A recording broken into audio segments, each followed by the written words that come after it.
on telly. You'll have also seen her on telly the other night talking about the Anna Livia statue, which took me back. So what we're going to do this evening is I'm going to talk a bit about some of my local research, and then Sinéad Holland, the Laois Local Studies librarian, is going to talk a bit about her local research, and then we're going to have Liz put it all into a kind of more national context. And so we're talking about women's activism in the Irish Revolution tonight, and it's kind of following on from a long-term project of Laois Local Studies of writing the story of women locally back into the history of the Irish Revolution, and it would back into the history of the period in general. It would have been some of the work that Regina Dunne, the previous Laois Historian-in-Residence, was doing as well. So I'll just start off now with my talk, but one other pointer before we go any further. There'll be opportunities for questions at the end. You can put them into the chat box, and as well as that, we'll be having a couple more online talks. On the 16th of June, I'll be talking with Francie Devine about the aspect of the labour movement in the Irish Revolution, and then on the 30th of June, I'll be talking with Mike Rafter about the Civil War in Laois. Now, how do I make it that it's just my screen that's up there at the moment? How do I do that?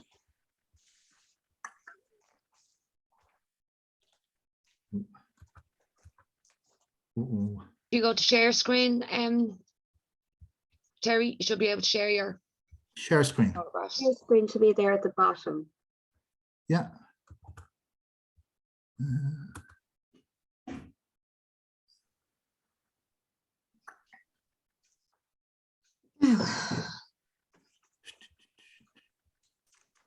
Now, do I have to be the person that shows all the buttons as well as the slide?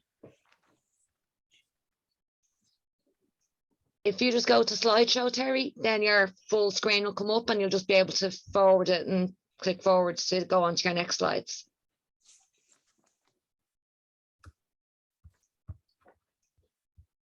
Oh, yeah.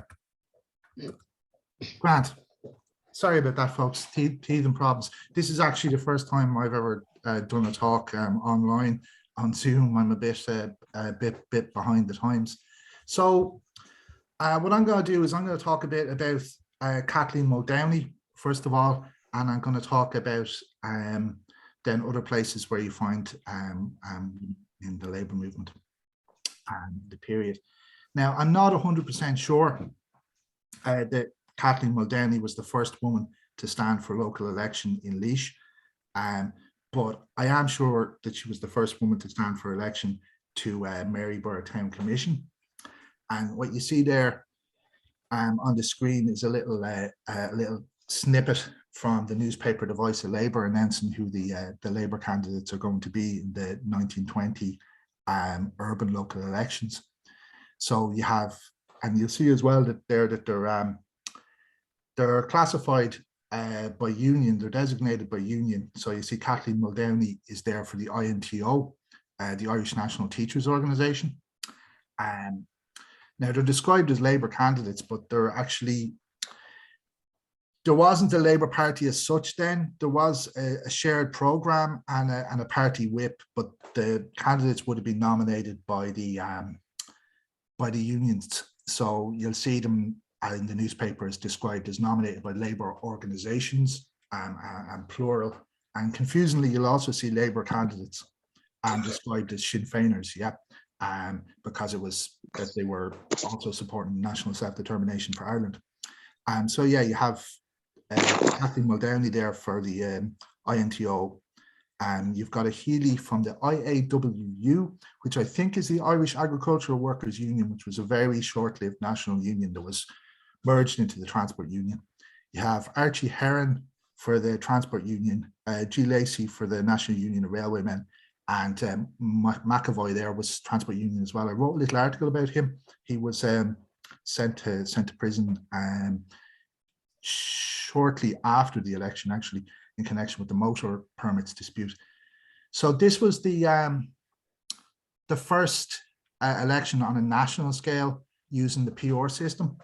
The PR system was introduced actually as a way of kind of undermining Sinn Féin. Sinn Féin kind of wiped the slate in the 1918 general election. So the idea was that you'd open things up for more parties with a PR system, and that would undermine them somewhat. Didn't work, because most of the local government that was elected, the local governments that were elected under PR, by and large, in the southern part of the country, ended up supporting the Dáil anyways. There was also a restricted franchise for this election, and it wasn't all adults would have voted. It was all householders, yeah. Now that was had recently been open to more women, so it was householders and spouses is how they described it, if I remember rightly. But if you were a lodger, you didn't have the vote. If you were an adult child living with your parents, you didn't have the vote. If you were someone who was living in, as in living with their employer, like a domestic servant, or as shop workers often lived in at the time, you also didn't have the vote. Now, so there's actually a surprisingly low number of voters. There was only, for the Maryborough Town Commission, there was only 728 people who voted, but I checked that out, and it's actually the kind of numbers you would expect with a large turnout. So people were topping the poll with, 150 votes and stuff like that. Now, Kathleen Muldowney doesn't do very well. She's not elected. As a matter of fact, she didn't even get very many, she got transfers, but she didn't get very many transfers from other Labour colleagues.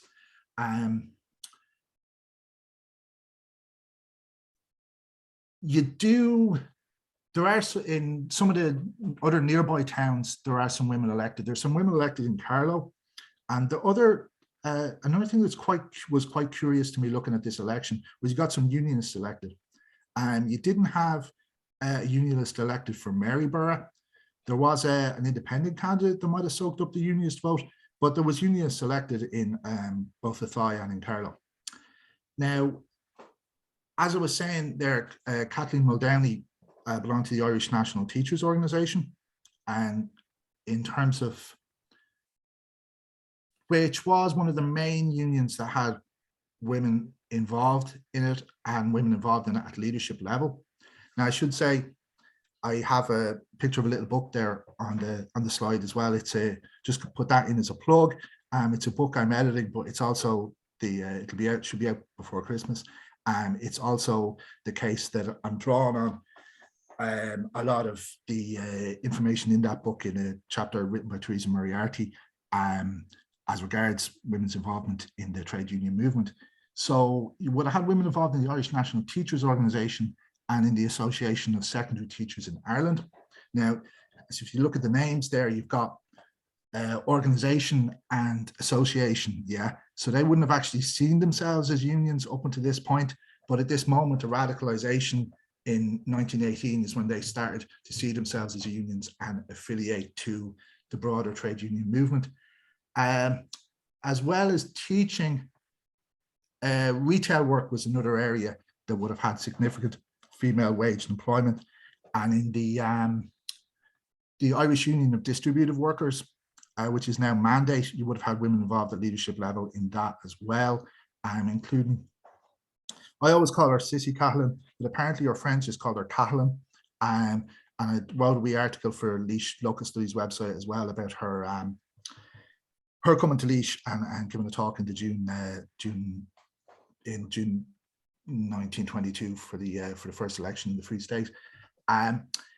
You didn't really have significant manufacturing in the area which was to become the 26 counties. That's different in the north. So in the north, there are lots of women textile workers in the textile factories there, and there's women involved in the union movement at that point. Now, there are exceptions to that in the South. Like, I mean, you've got lots of women working in a factory situation in like Jacob's Biscuit Factory in Dublin, or in Cleves Toffee Factory in Limerick. But by and large, that's not the sort of workplace setup you have further south. Also, at this time, domestic servants would have made up a large section of the female employed workforce. That's about 30% in the 1911 census, and they're that's an occupation that's extremely difficult to organize. Now, there are exceptions to that. There was the Irish Women's Workers Union attempted to set up a section for domestic workers. And so you have this kind of barrier, but I'm not saying that's the whole story. You also have structures of male dominance within the union movement. Like I mentioned, the toffee, the Cleves factory in Limerick, which is actually where the Limerick Soviet started. But if you look at this, show a picture now of the leadership of the Limerick Soviet, you'll notice immediately that the women, there's no women there from Cleves toffee factory. So anyways, that was Kathleen Muldowney's union involvement, but we actually have more record of her involvement in cultural nationalism. She was secretary of the Portlaoise branch of the Gaelic League. She went to Spittal Irish College to learn to teach Irish. She was part of the successful lobbying of Laois County Council to provide Irish classes, and she was organizer of the Ossory and Leaks Feis in 1920 and 1921. And I think nowadays we can kind of maybe downplay, maybe it could just be me, but downplay a little the importance of cultural nationalism in this period. But to the people at that time, this was very important, yeah. And these feis were cultural nationalist events focused on dancing, the Irish language, learning history, and stuff like that.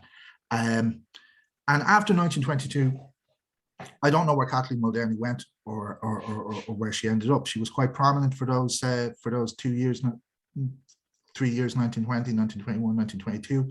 But then there's no further mention of her.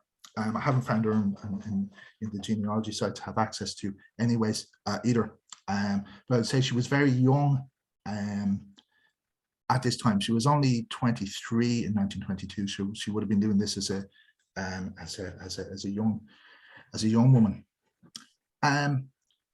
So where else do you find women in the kind of research that I'd be doing? You get an occasional glimpse here and there. Like when I was researching the 1919 Meath and Kildare farm strike, there's occasional snippets, yeah. So there was this little snippet where, like, on Monday, 28th of July, 1919, what a lot of the farmers did is this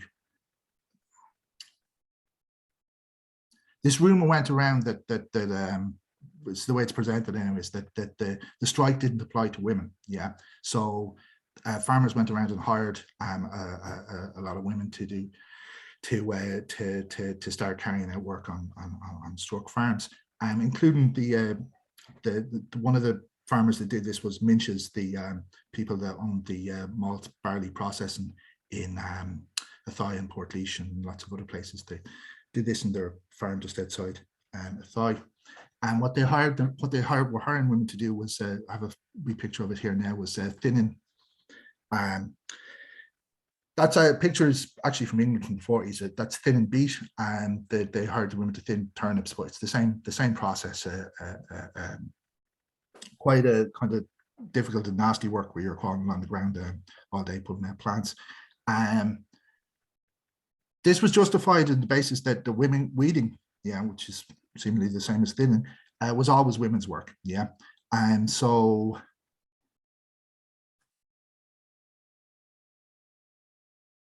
there's a bit of to and fro about this, and it's kind of decided that the strike doesn't involve an embargo on female labour, and this is allowed to go ahead. The next day, this decision was made. So you get an occasional snippet like that, yeah. But often, I mean, that's not very much. That's not very much to go with. Like, it tells us one thing, anyways, very clearly, that there was a division between men's work and women's work. Yeah, that this was accepted so long as the women didn't involve themselves in men's work. Yeah, so the visible people are the people on the platform. Yeah, and how do you get? You know, and even if you look on the local level, it's the local councillor or the local branch secretary. So how do you get beyond that? And the fact that women are often not there on the platform, or not there as local councillors, actually, I mean, it's a learning moment, because it teaches us about how much, to what extent, how many people there are that are not there on that platform, and how we have to go, I think, a bit deeper.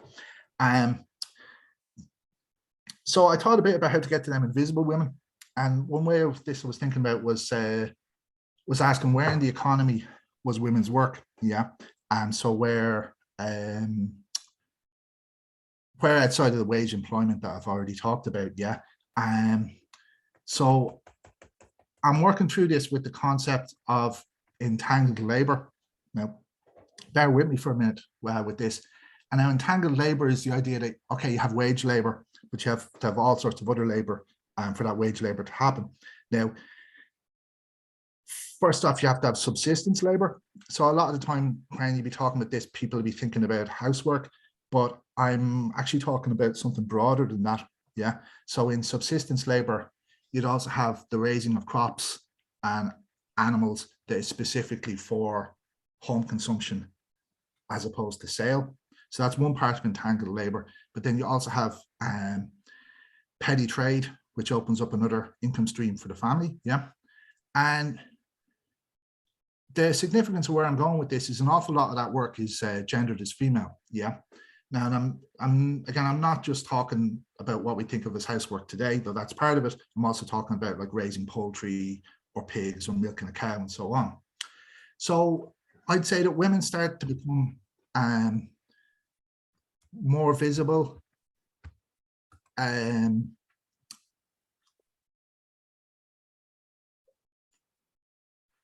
you start thinking in terms of some entangled labour, because a lot of what the workers' movement was concerned about in a rural and small town and provincial town setting was the provision of housing and the provision of land. Yeah, in other words, cottages and cottage gardens.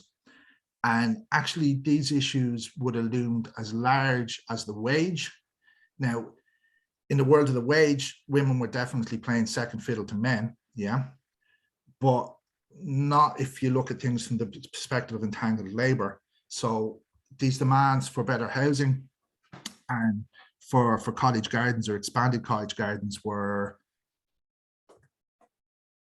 demands that were transforming or trying to transform or improve the setting of women's entangled labour in the economy. Yeah, so I think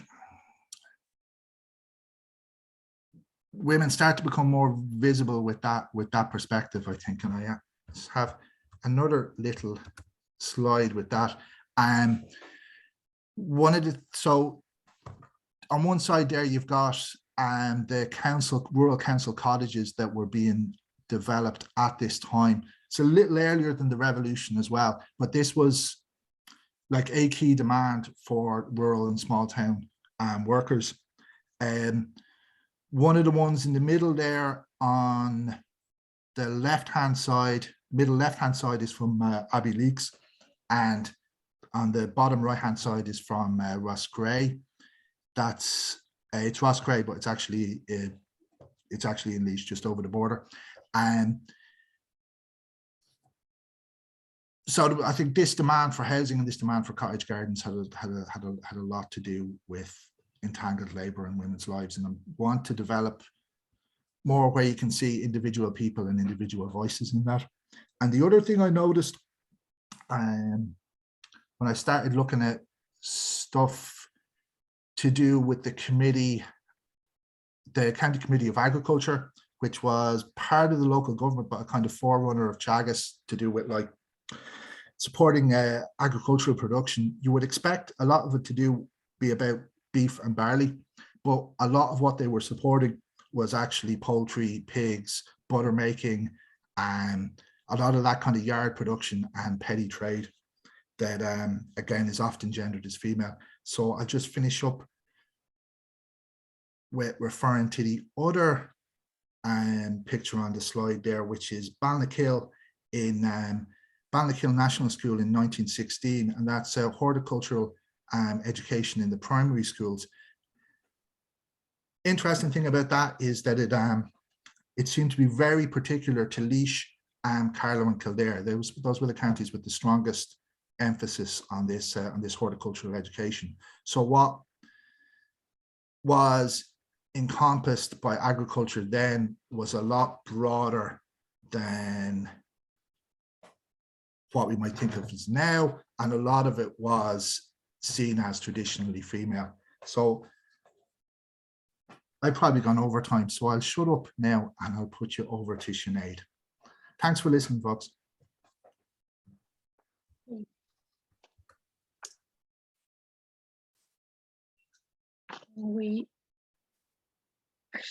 I'll just start here. I just want to apologize before I start because my PowerPoint presentation went AWOL, so I'll have to share a computer or images straight from my laptop. So anyone who has examined the revolutionary period in detail, whether at local or national level, would acknowledge that revolutionary women, particularly members of Cumann, were crucial to the success of the struggle for independence. The guerrilla warfare tactics successfully employed by the Republican movement depended on a willing and able network of women to conceal, resource, and maintain an invisible army. Women provided safe houses, medicine, medical treatment, food, clothing, and ammunition. They were couriers, intelligence agents, fundraisers, and publicists. Unlike their male counterparts, women were less likely to be observed by the authorities, and so they could carry out their duties while hiding in plain sight. But somehow over time, these women disappeared from the revolutionary narrative, reduced to footnotes in the history of men. In recent years, historians such as Sinead and Liz Gillis, who is joining us here tonight, have done incredible work on a national level. Their research and groundbreaking publications have brought so many revolutionary women out of the shadows, including some Laois women. But much work remains to be done on a local level, particularly in this county, where records of women are particularly scarce. So most records relating to Laois women, Laois revolutionary women, come from the Military Archives collection. Unfortunately, there's less available for Laois than other counties, as the Laois Brigade made no effort to compile Cumann membership lists when requested to do so back in 1936. And if I can, I'm just going to share a wonderful document from the Military Archives record. God, I can't find it now. Anyway. Are you still there? Yeah, we're still here. Can you still see me? Yeah, we can still see you. Okay, I'm just going to keep reading then because I can't find the images. So the one document that I referred to was a letter, a reply to a request for information on Laois Cumann women, and the request was made by the pension board. And the response was from Lar Brady, who was writing on behalf of the Laois Brigade. And his response basically was that he had brought it up at a meeting, and that the men felt it would be a very difficult thing to track down all these women who had moved away in most cases. The fact that 4 of the women involved were his sisters, and 1 was his sister-in-law. It didn't seem to get in the way of this blanket statement. Fortunately, the Cumann medal and pension files provide some information. There's roughly 50 Laois women who received service medals, and 11 of those also applied for pensions. A list of Cumann organisers for 1921, which is also held in the military archives, contains 38 names of Laois women.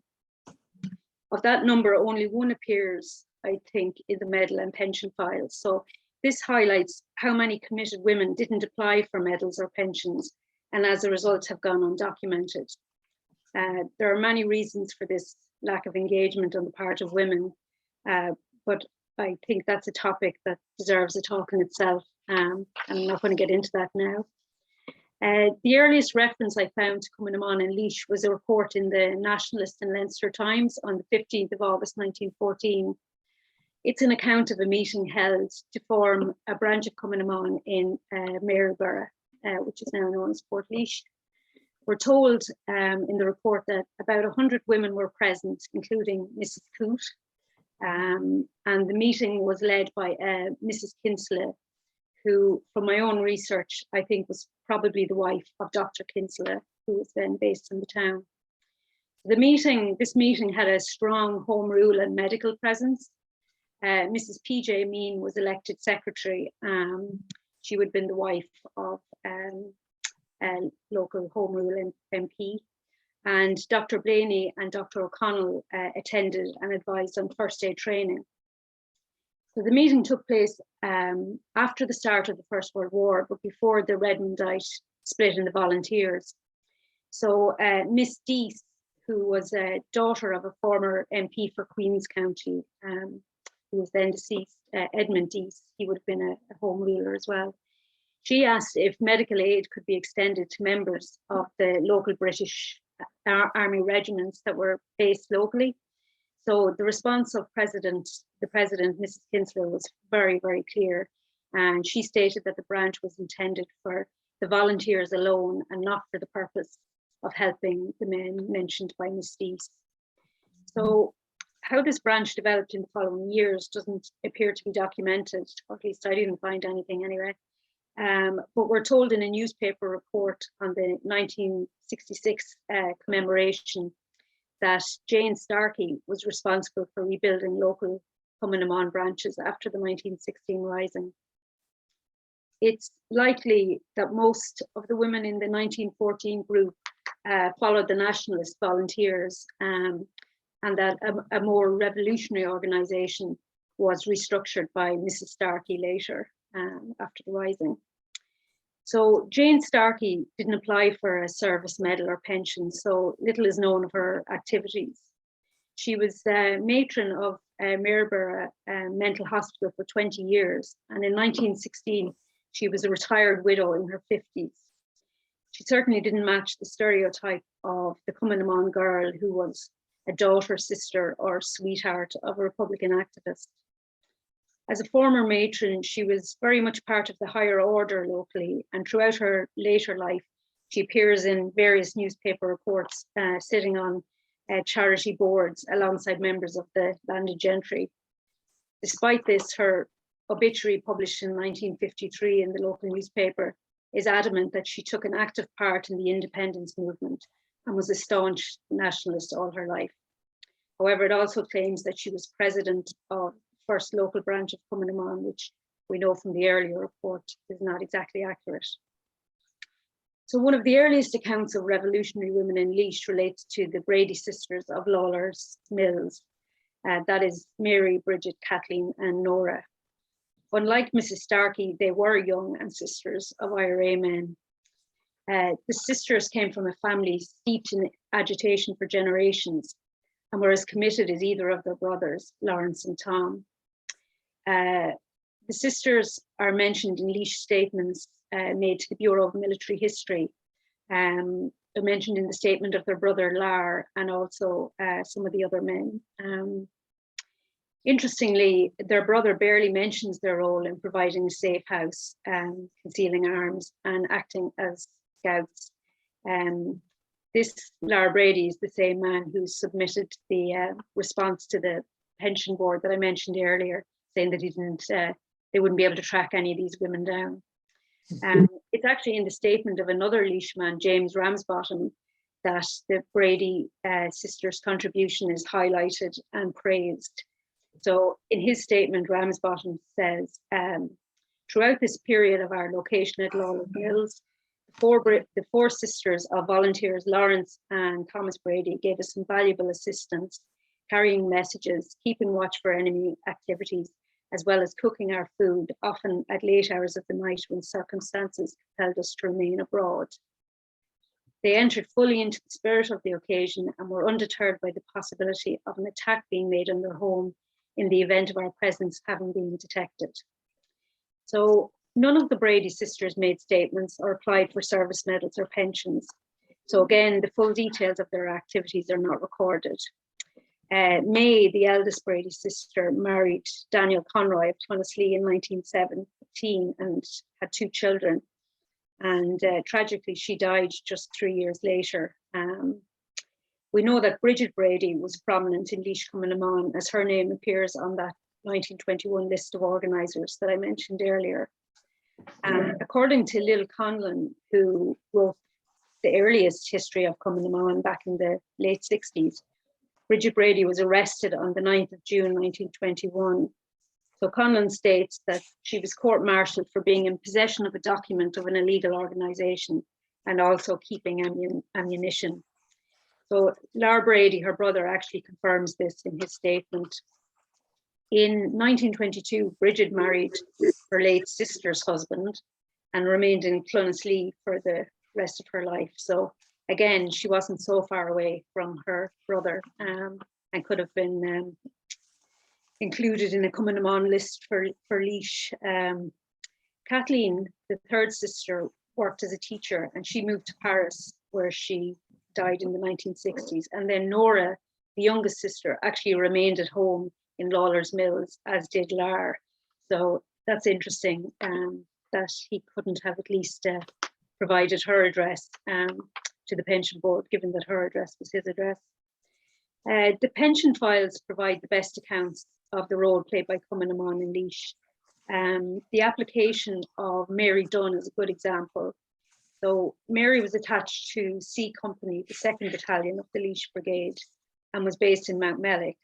And according to her file, she took part in Cumann activity, including intelligence work, transporting ammunition, dispatch work, giving first aid lessons, and rendering first aid.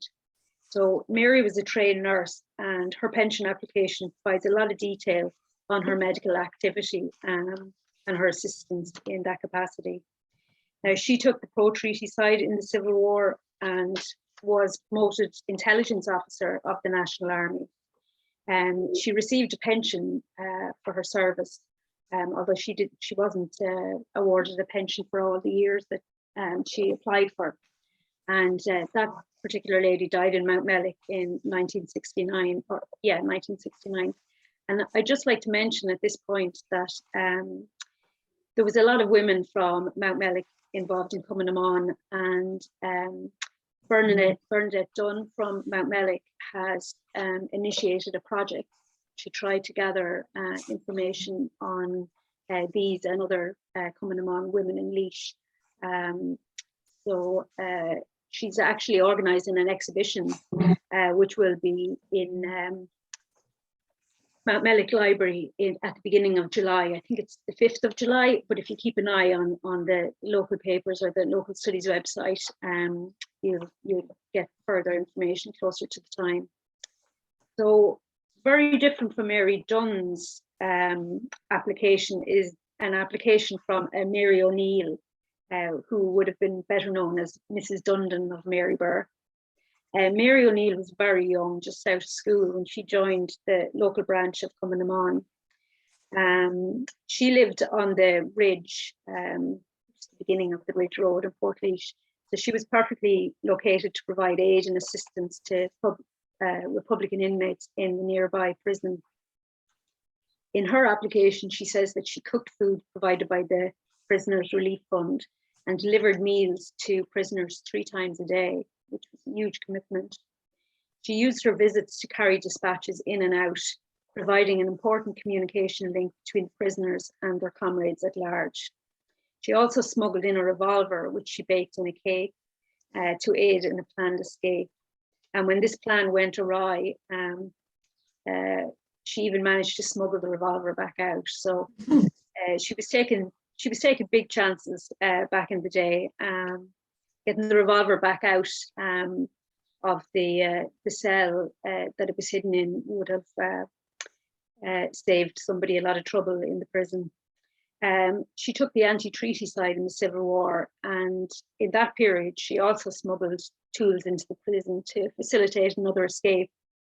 Lara Brady refers to this escape plan in his statement to the Bureau of Military History, but in typical Lara style, he makes no reference to the girl who smuggled in the tools required. Despite plenty of supporting documentation on this and other activities, Mary was actually refused a pension for her service. Mary's file is very interesting. It includes a letter from her to the pension board in which she responds fiercely to the emphasis on military operations in the criteria for qualification. So in that letter, which is available online, she writes, "May I point out, as a member of Cumann, it was not my place to take up a gun and go fight. But as a member of Cumann, I served in dispatch work, helping IRA men on the run, intelligence, and being in touch with prisoners, helping them towards escape, etc. As such, I did my duty and now claim the right to be heard by your board." That was certainly one of the most assertive letters that I read in the files. You have to admire her outrage. In 1927, Mary married prison warder Michael Dundon. She would have actually been friendly with several of the prison warders, and they helped her smuggle information in and out to prisoners. She lived at 4 Millview in Portlaoise and had 6 children. And Mary was well known and respected in the local community, where she remained a great presence until her death in 1996 at the age of 93. And I haven't been able to share it, but there's a lovely photograph of her on the cover of the Leinster Express with her granddaughter in 1990. Another young woman who ended up on the anti-treaty side of the Civil War was Fanny Kelly of Abbeyleix. So she appears on the 1921 list of organisers for Abbeyleix.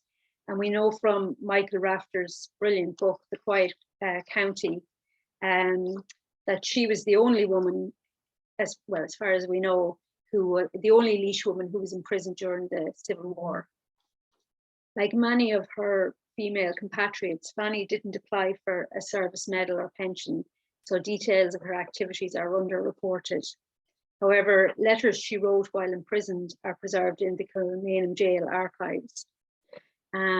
Liz Gillis, who has joined us here tonight, includes an entry for Fanny in her book, Women of the Irish Revolution. Sheila Fleming of the Swan, who was another prominent Cumann organiser, also features in Liz's publication. In both cases, Liz draws on local and family knowledge. And I'm hoping that some of you watching tonight will have information you're willing to share on women from your family or locality. And if so, I'd be very grateful if you would get in touch with me in Laois Local Studies. And of course, Bernadette Dunne, who's organising the project for Mount Mellick, would also be delighted to hear from you. So that's basically all I'm going to say on that. Maybe at the end of the talk, Bernadette might provide her contact details so that people can get in touch with her, and my own contact details are on the Laois Local Studies website. So I can't see the screen now. So if Liz, if you would like to take over from this point. Brilliant. I'm just going to share my screen, get that up, and then go to this. Can you see that? Is that okay, Terry? Yeah, we can see it. Grand. Yeah, Well, following on from those two fantastic talks, so I suppose, yeah, I'm just going to talk a bit about the women sort of nationally, and yeah, just talk about a bit of their activism, not really focusing on sort of what they typically did in the War of Independence, but some other things. But anytime I'm talking about the women, I always mention this group, because you cannot talk about the women and the revolution without mentioning Inina na hÉireann. They are so important, not just in terms of women's activism, but in terms of an actual revolutionary movement being formed. Because if we look at the date that this group was set up, it's 1900. So 14 years before the Irish Volunteers were set up. It's 5 years before Sinn Féin was set up. And it was set up by the woman here in the centre holding up the banner, Maud Gonne, who herself was an activist, the daughter of a British officer who was serving in Ireland in the West. She's over with her father. It's at the height of the land war, and that's when she becomes politically motivated to what is happening in Ireland, and becomes involved in the amnesty campaign for the Fenian prisoners that were in prison in England, which included Tom Clark and John Daly. And she was involved in, or a member of groups, was excluded from a lot of groups because of the fact that she was a woman, and she sets up Inina na hÉireann Daughters of Ireland in 1900. And this group, there's so many elements to it. So firstly, it is a group of women who are Republican minded. So these women, right from the start, their goal is to be some way involved in the Republican movement to get independence for Ireland, but they have a very clear vision of what that republic would be. And that's a big difference to the men. And I'm not taking away from the men, but we find that the republic is a title, but not necessarily, the men don't know what shape or form that's going to take. The women, many of them, Inina, had a very clear vision of, if the New Ireland came, what that New Ireland would be, because they draw on their own experiences. As women, they're excluded from an awful lot.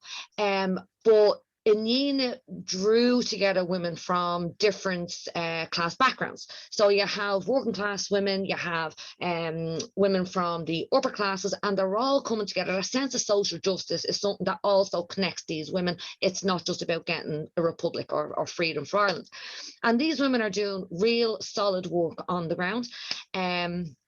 One shining example, which is still in force today, like from where I'm from, and you've probably all heard of it, is the penny dinners from the Little Flower Hall in Meath Street. So that was sort of set up with the help of the women of Inina. The priest, the local priest in the Liberties and the surrounding area, saw there was a massive problem with kids going unfed. There's huge poverty, and they didn't turn to the government for help. They turned to Inina na hÉireann, and the solution they came up with was kids would pay either a halfpenny or a penny, and they would get a meal in school. But even if the kids couldn't pay, the kids still got fed. The penny dinners is still going strong over 100 years later. So you have these women being active politically, but also they're doing real solid work on the ground. They set up a school in the north inner city in North Great Georgia Street, giving kids an option of education, kids that were not getting access to education. And they're so active from 1900 to 1914. They've got a newspaper, Ban na hÉireann. Some of the big names that become involved in Inina na hÉireann that go on to become even bigger names in the revolutionary movement. Countess Markievicz is one, and she's brought into Inina through Helena Maloney. So you can see all these different women from different strands of society are mixing in this group. But Inina, can only do so much in one location. And with the arrival or the setting up of the Irish Volunteers in 1913, which is a nationwide organisation, the women go nationwide as well, with formation of Cumann in 1914, but Inina doesn't go away. Now, also in 1913, you have the formation of the Irish Citizen Army, which very different from the Volunteers in that it allowed women. So whereas Inina for a lot of women is that perfect organisation where the women can be active in politics and, you know, the Republican movement and also social issues, the Irish Citizen Army ticks every box for a lot of women, because you have trade unionism, you've got feminism, you've got so many elements coming in and mixing in the Irish Citizen Army. So a lot of the Inina women join the Irish Citizen Army, and then when Cumann is formed, you have that transition then over to Cumann. Countess Markievicz is both a member of the Irish Citizen Army and Cumann. She becomes president of Cumann. But I will say to you that there's two militant groups of women that emerge at the time of the 1916 Rising. And it is the Irish Citizen Army women, because they were trained in how to, you know, shoot guns and so on. That was on the assistance of James Connolly. Not that the women would be fighting with the men, you know, when the revolution came side by side, although some of them were and did. But if something happened to that front line, if the men were gone, someone had to carry on the fight, and that would be the women. And that, of course, is what happens. In terms of Cumann, the way it was made up, it was made up with branches. So where you have companies or battalions of volunteers, you have branches of Cumann. And the way they were set up, as Sinead's mentioned, like there's presidents and treasurers and secretaries. But the women of Inina form a branch of Cumann. So Inina don't go away. They don't sort of amalgamate into the Central branch or the Drumcondra branch or the Fairview branch. Inina are their own branch, the only branch of Cumann on the south side of the city up to 1916. And they're not set up along the lines of president, secretary, treasurer. They're set up along the lines of the volunteers, as in it's a commandant, it's a vice commandant, it's an adjutant, it's military lines that they're set up on. And in the Citizen Army women and the Inina Nahéireann women of Cumann, they're the two groups that you find the women are really, really, really active in 1916. In the case of the Citizen Army, you have Margaret Skinner, Countess Markievicz physically taking part. They're actually leading patrols to attack buildings, and you've got Countess Markievicz, you know, taking part in the actual fighting. They're not just in that support role. So you cannot talk about Cumann without talking about Inina Nahéireann. They're such an important movement. But then looking beyond 1916 and the I suppose moments, flashpoints where women were drawn into the Republican movement, a huge, huge, huge moment for women becoming politicized is the anti-conscription campaign of 1918. Now, this rallies the whole country with the threat from the British government that they're going to introduce conscription to Ireland. It hadn't been introduced in 1916. And in the national campaign, you have, again, everyone coming together, the moderates with the sort of extremists, they're all under that umbrella. And you have all of these different sort of components taking place in this campaign. So you have the national pledge, and there's great photographs of, you know, people outside town halls and so on, men, women, children taking this pledge. They're going to resist the introduction of conscription by any means. You then have the general strike. That is a huge, huge success. And of course, women take part in that, you know, waitresses and seamstresses and, you know, everyone's involved. The country comes to a standstill. But then the women also realize themselves that they have a moment here. They actually have an opportunity to have a voice here. Now, we know that in 1918 as well, women over the age of 30 would get the vote. When there was a next general election, they were going to amend the register, so at least women over the age of 30 would have a right to vote. So that's huge. And anyway, but that was excluding a massive, massive part of the population. So what you have is the unions, the women's unions, Cumann, all of these groups coming together to plan a day for the women of Ireland to say loud and clear to the British government, you're not going to conscript any Irishman into your army. And it happens on the 9th of June. It's known as Laois, and the newspapers are full of reports of this. Now, the weather was atrocious, it seems, everywhere. But this is the only photograph I've been able to find of Laois.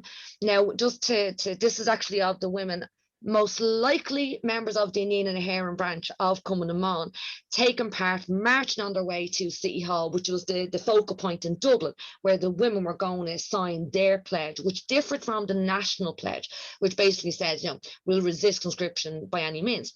The difference with the women's pledge on the 9th of June was that the women refused or pledged to refuse to take the place of any man in the workforce that was conscripted into the British Army, and also the women would do anything to help the families of those men who are forcibly brought into the British Army. So they're saying to the British government, you'll get your army, but your country that you supposedly run, it's going to come to a standstill. Because we know how crucial women were to fill in the workforce during the First World War. So you have brilliant accounts, but in the newspapers as well, what they did report, or what they did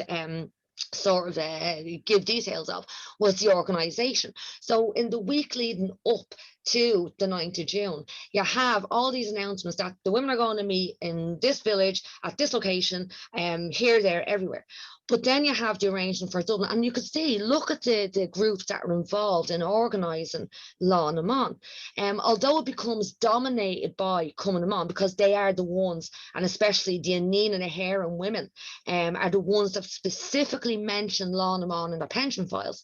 But here we have Cumann, but also you've got the Protestant anti-conscription women, you've got the Irish Women's Workers Union, you then have the women of the Citizen Army, you've got the Irish Women's Franchise League, you've got the Catholic Business Girls, you've got there's also the women of the Irish Clerical Workers Union, the Irish Drapers Association. So you can see all of these strands of society where women are involved, they're all coming together. So although initiated by the unions, it is Cumann then that take over. Now, unfortunately, the plan was that the signatures that were taken that day, because 2/3 of the women of Ireland signed or took the pledge, signed the women's pledge, okay? And the plan was, and Liz Holland talks about this, I think, in her book. Sinead mentioned her book for its brilliant book, Women of Ireland, Cumann, 1913 to 1925. Fantastic book, get it in your local libraries. But the plan is that they were going to send copies of all of the lists of the signatures from all across the country up to Cumann headquarters in Dublin. So at least then there would be a record, and what would be done with that record, if it would be produced or published, or, you know, we don't know. But for some reason, didn't happen. So there's actually no record of the women who signed the anti-conscription pledges in the women's pledge of the 9th of June, except in Kilkenny, the Archaeological Society in Kilkenny, and they have a ledger. It's the only one I've been able to find, and there's a list that contains 1,000 names, so 1,000 women from Kilkenny who signed the pledge on the 9th of June 1918. The only reason it survived is because it was later used as a receipt book for a dairy that was run by the Stallard family, who were a big Republican family in Kilkenny. So at the start of the book, you've got the pledge in Irish, and you've got all of these names. Fast forward a couple of pages, you've got receipts for butter and cheddar cheese and milk and everything else. But that is the only surviving account or proof of the women signing their pledge on the 9th of June. However, you have, with the conscription crisis, the ranks of the volunteers, they swell, right? So you've got fellas joining the volunteers all over the country when the threat is there. But once the threat of conscription passes, because conscription isn't introduced,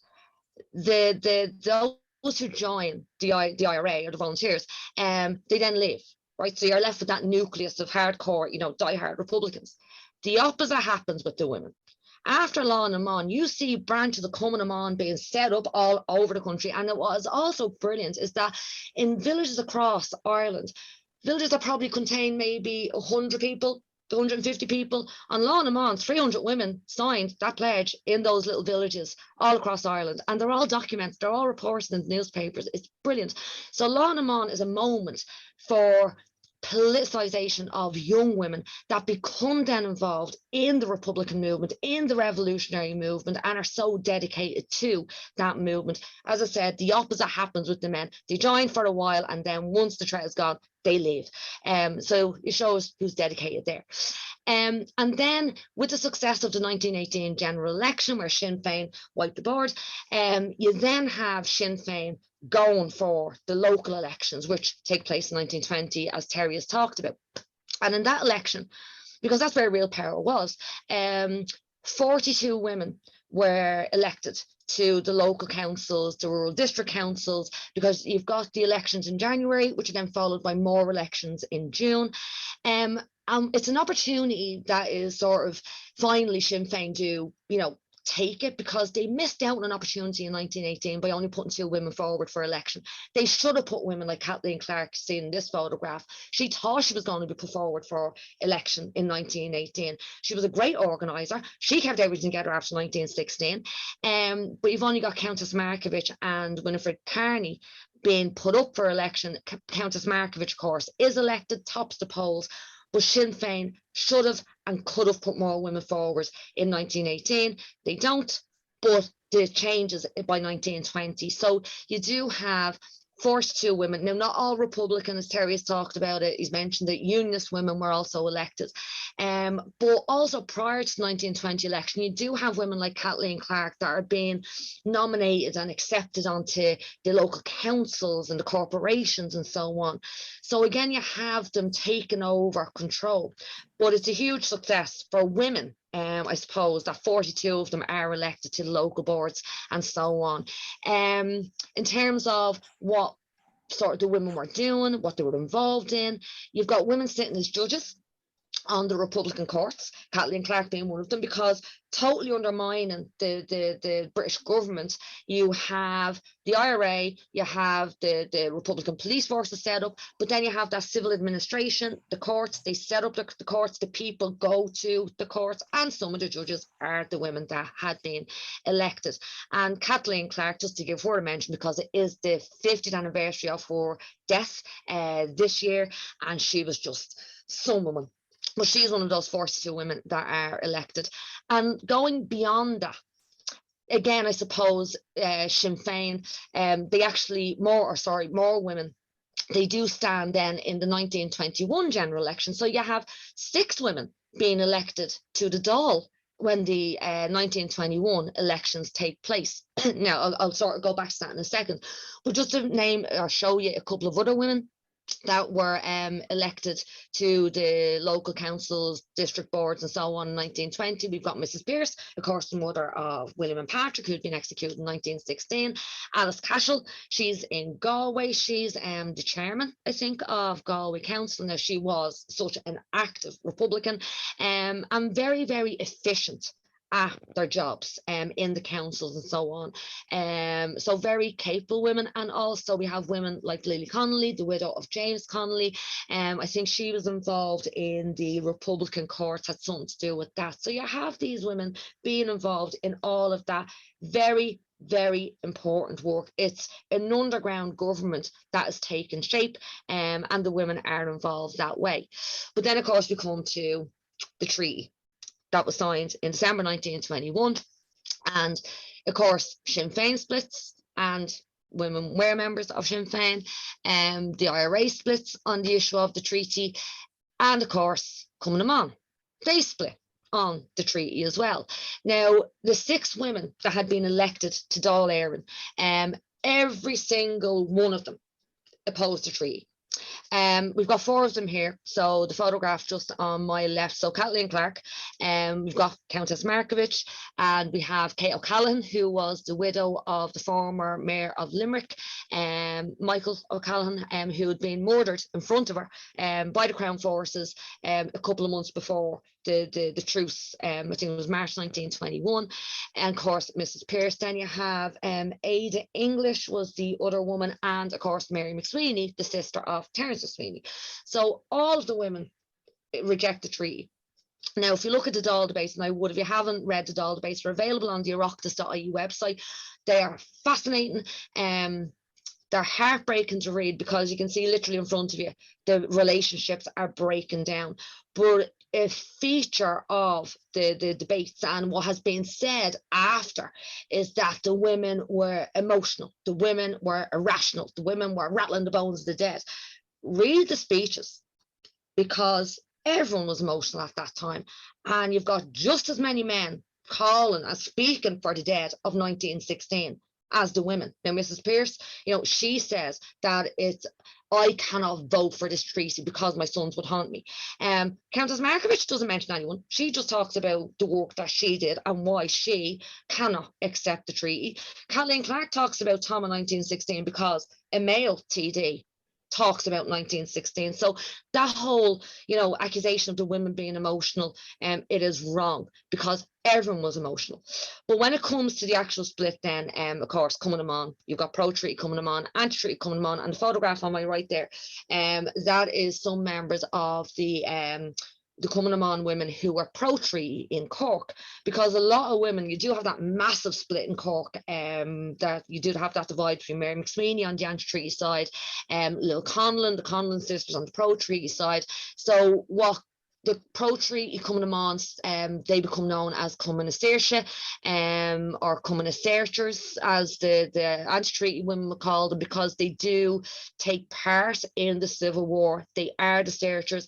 They are assisting on raids, searching their former comrades. They are in charge or present in the prisons. Brigid Thornton is one of them that's in Cumann jail in the Civil War. She's pro-treaty, and she talks about, seeing the night that Mrs. Clark comes in, is arrested and imprisoned in Cumann jail, and that's the worst thing that she remembers of the Civil War.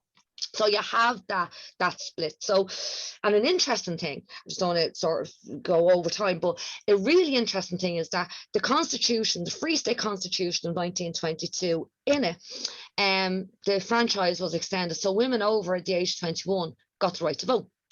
But women over the age of 21 did not vote in the 1922 election. And there's debates in the Dáil. You have women saying, amend the register, let the women extend the franchise. And anti-treaty women, that's coming from anti-treaty women.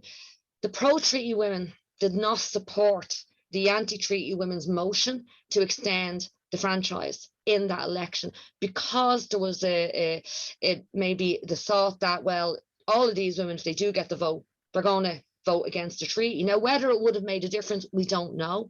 But we do know that the franchise was extended, but women over the age of 21 did not vote in 1922. They were given the vote in 1923 when the Civil War had taken place. It was still in full swing, but it didn't happen in 1922. And it's interesting that women would oppose that because of their political views.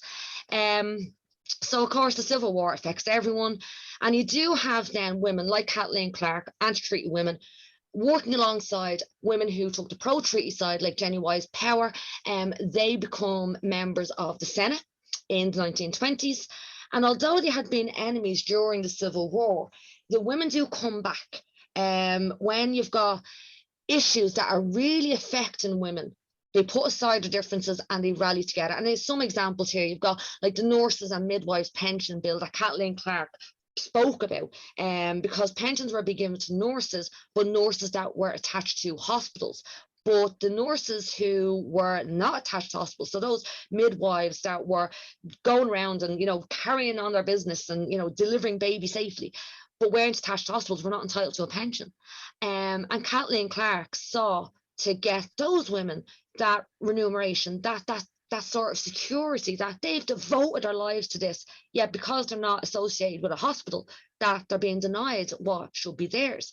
And here we have this great photograph of Kathleen Clark and Jenny Wise Power, so two giants of the women's movement, there together as senators, speaking up for issues relating to women. And of course, the big one, well, the two big ones, but one of the big ones is the Conditions of Employment Bill, 1935, 1936, where you have all of these women from both sides of the divide, from the unions and so on, students, unions, like everyone's just organising.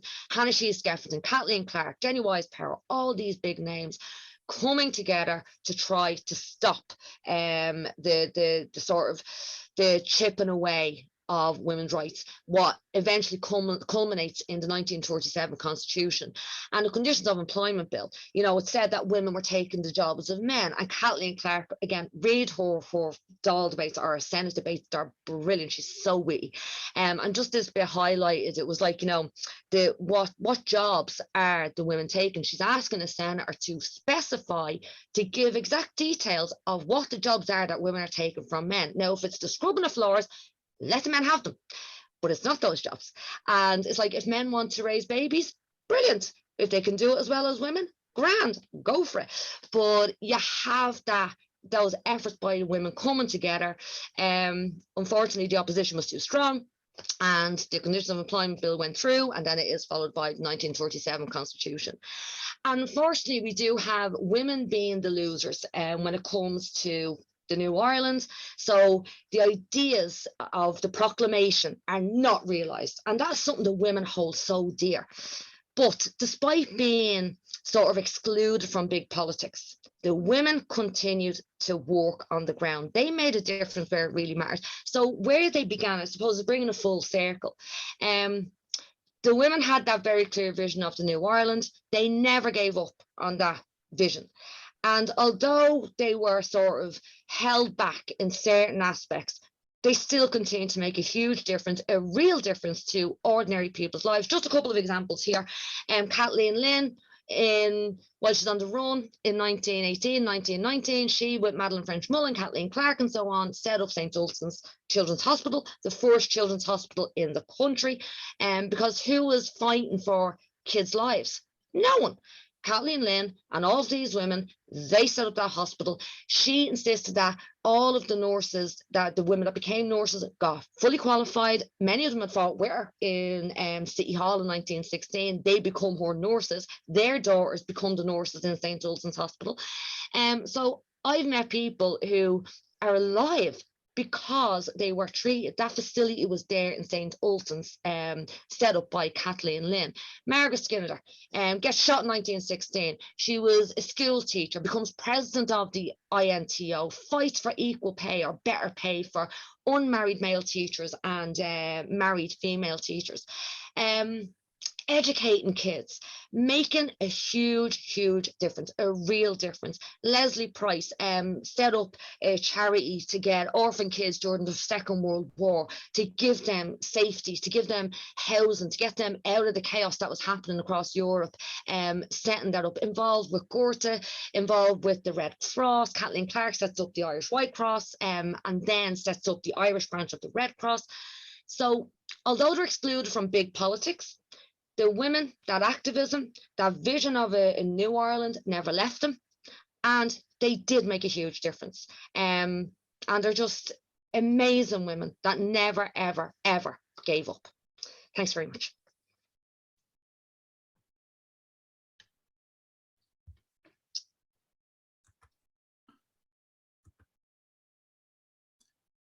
Thank you, Liz. There's a few questions, but there was also the suggestion that Bernadette Dunne wants to might want to give a few words about the Mount Mellick Coming On project. So do you want to come in there, Bernadette, or not? Thanks very much, Terry. Well, I'll just leave my phone number, and if anybody has the names of local Laois women that were involved in Cumann on, maybe grandmothers, great-grandmothers, great-granddaunts, and if they have stories they'd like to share with us, they can do so by contacting Sinead Boland or Sinead, or they can do it by contacting me at 087 9679796. As Sinead said, we're the only county in Ireland that doesn't have a register of our Cumann members, which is a pity. Yes, we can get some of the names from the military archives and the pension and the medal application records, but those records are scant. So we are relying really on people coming forward. Now, we did set up a survey, a monkey survey, and we didn't get a great response from it. We put it out on Facebook, and this is just another platform on which to advertise it. We are particularly interested in the oral history attached to these women. And some people have shared wonderful stories with us about what the activities that their grandmothers and their granddads got up to. So it's really just creating, we're trying to set up, if you like, a source of information about these forgotten women, so that in future, if somebody chooses to write a book about them and to put their stories in book form, there's a source. And the exhibition is about promoting this work that we're trying to do, and you know, trying to encourage people to come forward and share the names and share the stories. So as I said, my number is 087 967 9796, or they can contact Sinead either at Laois Libraries. Thank you.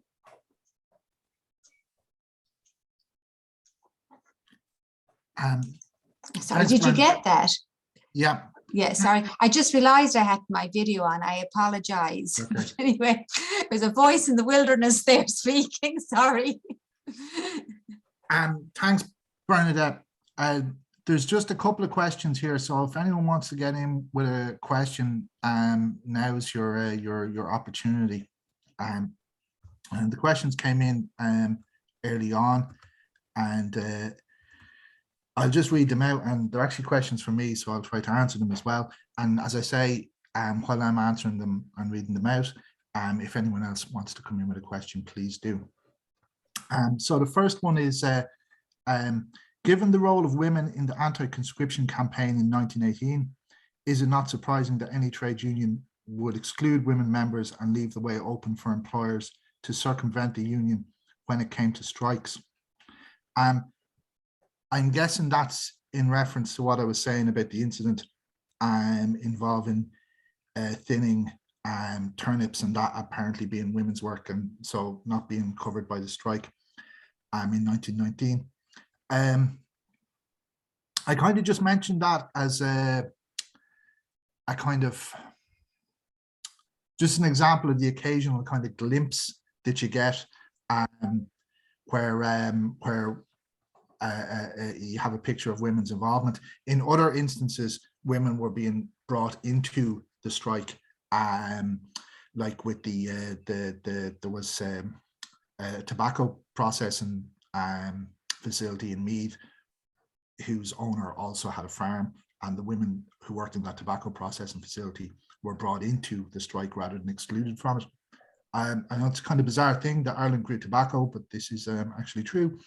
The whole episode with thinning turnips has always kind of mystified me. It just seems bizarre, but my interpretation of it is that women's waged employment in agriculture tended to be very casual, even more casual than men, and they just didn't seem to think that this is like, our strike is going to involve women as well. It just never seemed to occur to them. Yeah. There were trade unions. Were there still trade unions that excluded women at this time?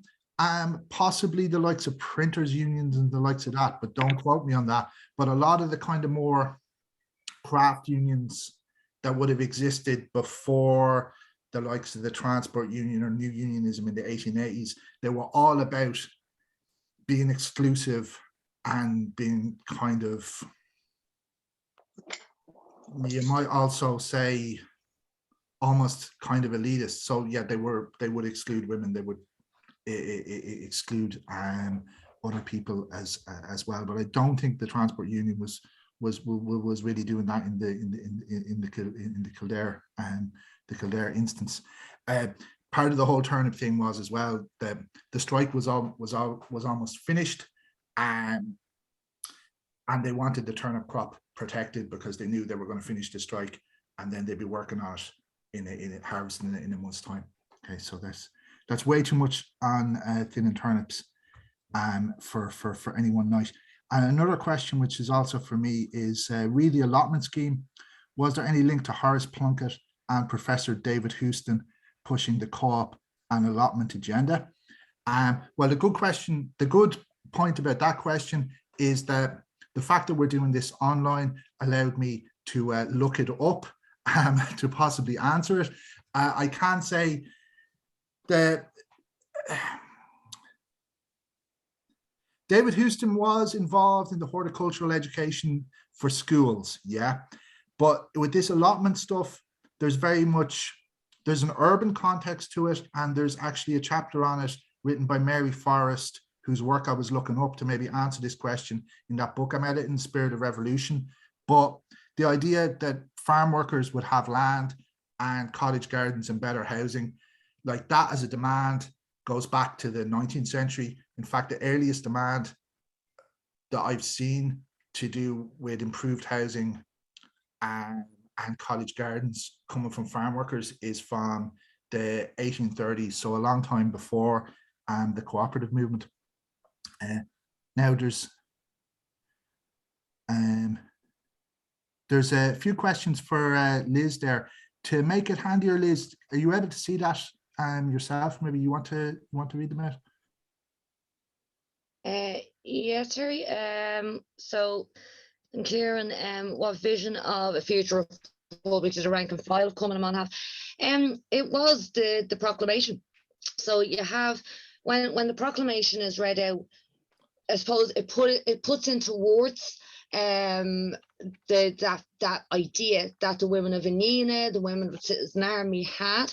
And I know from talking to the relatives of the women that were involved, what the proclamation said, that is their view, that is their vision, that it's in Ireland where everyone is represented, everyone is equal, men, women, children, housing, education, that everyone will have a voice, and they never give up, and that they really signed up to what the proclamation said, and are hugely disappointed. Like, they adopted in their constitution in 1917. So the women, the ordinary rank and file of Cumann, it's not just the leadership that are saying this is what we want. The ordinary women of Cumann also wanted that idea that is enshrined in the proclamation. Now, of course, later you do have, like, I suppose we have to remember as well that a lot of women were conservative as well. They do go and get married and have kids and vote for Fianna Fáil, and there's a great thing. Sorry, Sinead, you mentioned Bern, that you mentioned the oral history behind the stories and all. There's a brilliant interview I heard recently from two women who were around at the time of the revolution and talking about De Valera and that whole thing of women and the role of women after independence and so on. And they say the women were mad for De Valera. The men didn't like Dev, but the women loved him. And you do have women voting for De Valera, so it sort of goes against the grain of what we think. But yeah, that what was written in the proclamation is what the women of Cumann wanted, whether leadership right down to the rank and file. And then the Johnny, hey Johnny, the Inina photograph, are there any names to go with the Inina? There's not, Johnny, and this is what is so frustrating. I'm sure, as you know, like anyone who is researching and producing books or exhibitions about this period, there's loads of amazing photographs, but more often than not, there's no names to accompany them. But I'm just going to actually get that up. I'm just going to share my screen again. Terry, just get that photograph back up. There is one person I do know apart from Maud Gonne. I'm just going to share this. Okay, so we've got Maud Gonne there. We'll just put it on full screen. Sorry. Where's it gone? Okay, so slideshow. Yeah. So Maud Gonne is here. The other woman I know in the photograph is this woman behind Maud Gonne, and that is Marcella Cosgrave, who was a member of the Nina Naharan branch of Cumann. So there you have one direct link from Inina right through to Cumann. She's in Marylebone Lane in 1916, and I think I used her photograph. Cumann Jail, I think, have a photograph of her in her Cumann uniform when she's a member. So she's pretty high up in the branch, the Inina branch of Cumann. But as for the other girls that are in it, I don't know. So if anyone does recognize anyone, please let me know.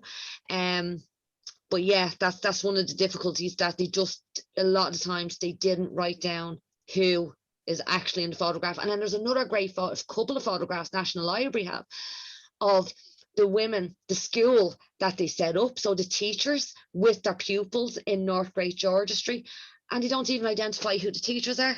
So they're going, who are these women? Because Lena Maloney talks about them in her witness statement, but it's like, who are these women? Who are the teachers that are in the photograph? So yeah, it's frustrating. But Marcella Cosgrave definitely behind Maud Gonne in that photograph. And there's one from Eddie Sy. Liz, the suffragist movement was a strong element with Irish women. However, there was also a strong Anglophobe element, did impede their efforts. Well, there was a huge thing. There's a huge sort of difference with, or I suppose what's the word I'm looking for?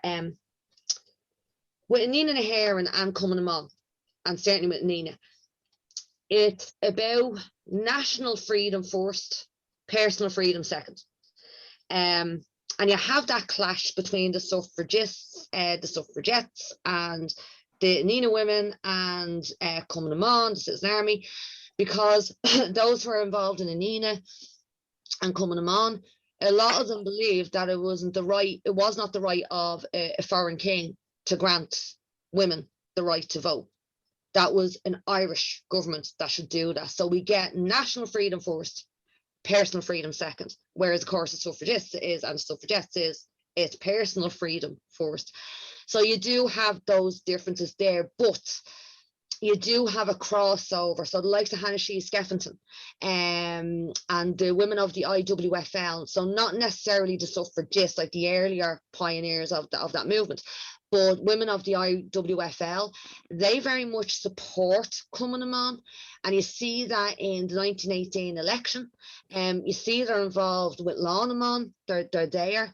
You have like Hannah Sheehy Skeffington is organising campaign meetings, election meetings for Countess Markievicz in 1918 all around our constituency, which is Dublin 8, because Countess was of course in prison.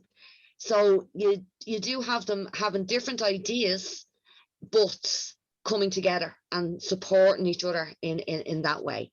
But yeah, definitely, you know, it is not the place of a foreign ruler, an English king, to grant us our personal freedom. So yeah.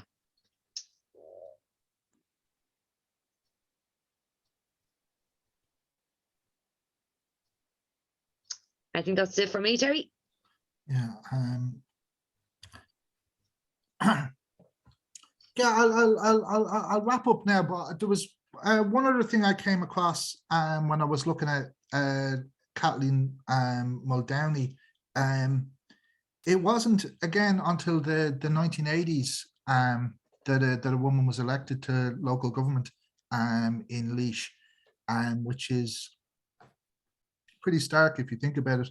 I don't know. Do you know anything about her, Sinead? It was a Mary Wheatley in the mid 1980s? Yeah, don't know. I don't actually know a lot about her, except she's very involved in women's GAA as well. Okay. No, I don't, I'm afraid. Yeah, the other thing that yeah, it very much struck me the extent to which Kathleen Muldowney and others of these women were very involved in cultural nationalism, which is perhaps something that we might just kind of take for granted a bit nowadays. Okay, I think if we don't have any more questions, I'll just give one final call for any more questions and comments, and anyone wants to come in. There's someone thanking all the speakers, and there's thank you for an informative presentation, everyone. So we wrap up for the evening. So I'll just thank everyone for joining us. We're having other talks on the 16th of June and the 30th of June, and I'd like to thank especially Liz for well, it should be coming down to us from Dublin, but in the virtual sense. Yeah. Thanks a million, Terry, for having me, and Sinead and everyone in Laois Libraries for organising the event. It's an absolute pleasure to have taken part.